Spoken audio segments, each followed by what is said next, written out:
morning you might see it. Yeah, never say die. Got to go.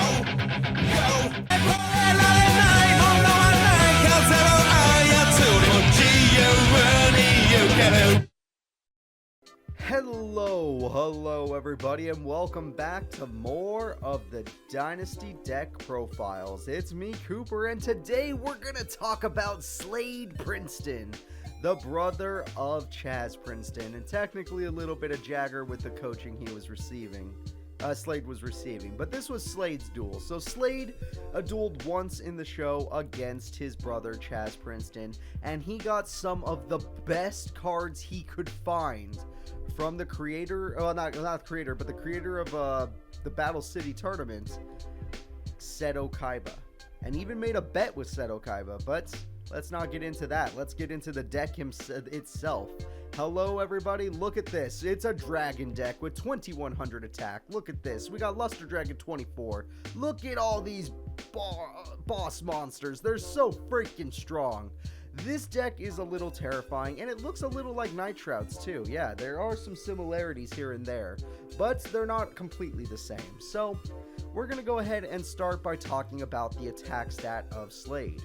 2100 is not the best, but it's not terrible. 2400 is really busted for a single tribute monster.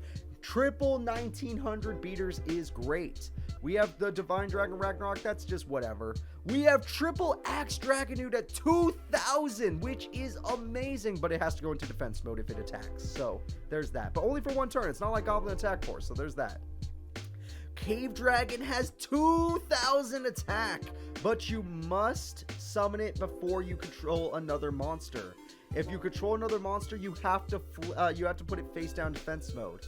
And if you control this card and there's no other dragon type on the field, another one that you control, you can't attack. In other words, you have to set him and then flip him, or you have to summon him and not attack. So he has a lot of weaknesses, but he can be used for other things, so don't worry. We also have the Spear Dragon. We already talked about this. It's a busted card at 1900, does piercing, but it also must be forced into defense mode. And the Lord of D, an interesting card, which no, not the most for attack points though.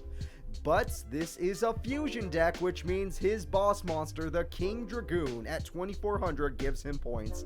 And the gift from not just me, but Tag Force 3. Five-headed dragon, otherwise known as the Five God Dragon, at 5000 attack points. You guys know that we're done talking. This deck is perfection when you want to be a physical attacker. This deck is perfection when you want to be about beating your opponent to death. This deck receives an 8 bars in attack. Slade only cares about attack, and I'll tell you right now, he's good at it. So, 8 bars in attack, there's no question about it, but we need to talk about defense, which, here on Zoro, 2800 definitely gives you points. 1400 tribute monster, not good. 1600, actually passable. 1000, not good. 1200, not good. 100, terrible. 0, terrible. Lord of D, 1100, terrible. If it wasn't for Yon Zoro, this deck would receive ass rating, but instead it's going to receive okay rating. In fact, that okay rating is going to be a 3 bars in defense thanks to Hiranzaru. It's not going to save the deck, it's not going to make it average, but it's below average, it's not far below average. So Hiranzaru saves the deck from being really bad. However, it's still 3 bars in defense, not good at all. We're going to go ahead and move into the speed stat, which, not speed. Yes, technically, but not right now. Speed, it's a fusion card. It's a very easy to pull off fusion card, so that's speed. Fusion card, speed. This is where the Lord of D kicks in. Yes, this counts as speed. And that's it. Not the fastest deck in the world, honestly. If it wasn't for fusion, this deck would be ass. Lord of D is the only thing giving it speed. So, because the only things giving it speed are those two... Oh, wait, I gotta give it a point. If they summon the King Dragoon, this card special summons dragons from the grave in hand. So there you... Oh, grave? Actually, is not grave. It's only from the hand. You know what? That's still good. Okay, I was gonna say, grave is someone else. That's Darkness Metal Dragon. Ignore me. Okay, King Dragoon still special summons dragons from the hand, and you got plenty of good choices to special summon. So overall, because you could special summon Cave Dragon, you just can't normal summon it. Overall, this deck's amazing when it comes to attack, but not speed. Speed, it's going to be... I'm going to give it a bar for the flute. I'm going to give it a bar for fusion, and I'm going to give it some...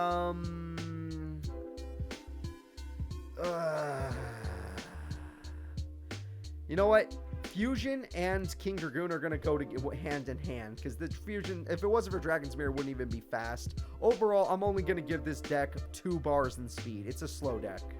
Honestly, this is a very slow deck, especially since Cave Dragon's like anti-speed.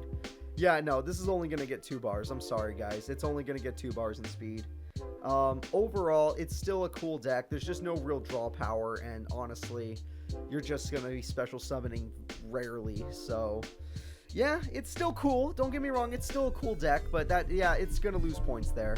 So let's go ahead and start talking about the skill stat. And this, it does come into play because skill stat, we have triple piercing. That's skill automatically. Protection in this case will equal stall, so you get some stall there. You get burn from Dragon's Gunfire. We already talked. It's a pretty good burn.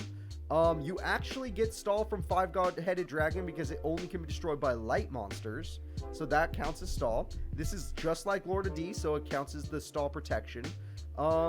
This all does piercing, so there you go. That's 100% damage right there. So stall, piercing, stall.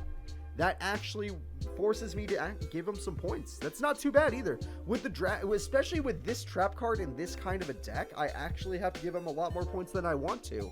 When it comes to skill, you definitely can win by piercing damage.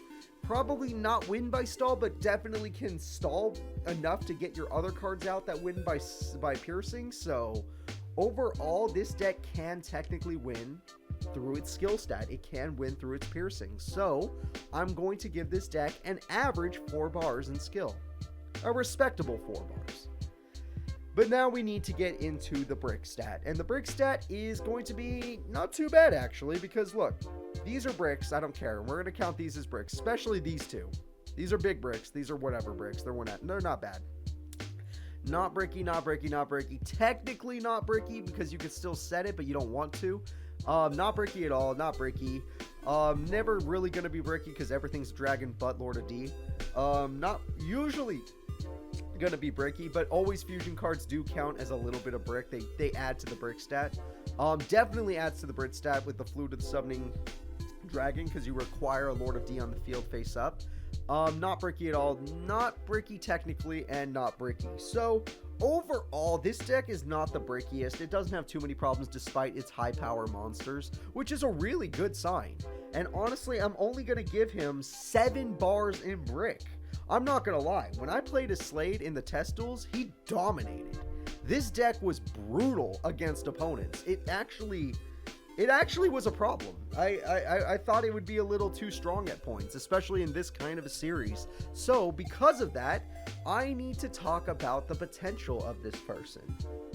Because the brick stat is 7 bars. I mean, the potential, when you have 8 attacks, 7 brick, which means you're not worried about anything. Even if the other stats are pretty much ass, skill isn't, but the other stats are pretty much ass, this deck is going to get a really high potential. This deck can easily win the tournament, and this deck shall receive 4-star potential. I don't know how Chazz beat his brothers, but he did with an ass deck. Honestly, this is crazy. Slade is a tournament contender. He's a finalist contender. This guy can easily win the tournament. There are strong opponents in this series that can match him, but at the end of the day, he's one of them. He's one of the bigs. He's one of the big 5. If there's like 5 characters in this series I've revealed that are worth mentioning as big opponents. So that's going to be it for Slade. This deck is freaking awesome. You need to copy it down right now, card for card. This is a super fun deck to use, super interesting, and I hope you all enjoy. So I'll see you all next time. Please remember to like and subscribe, and goodbye.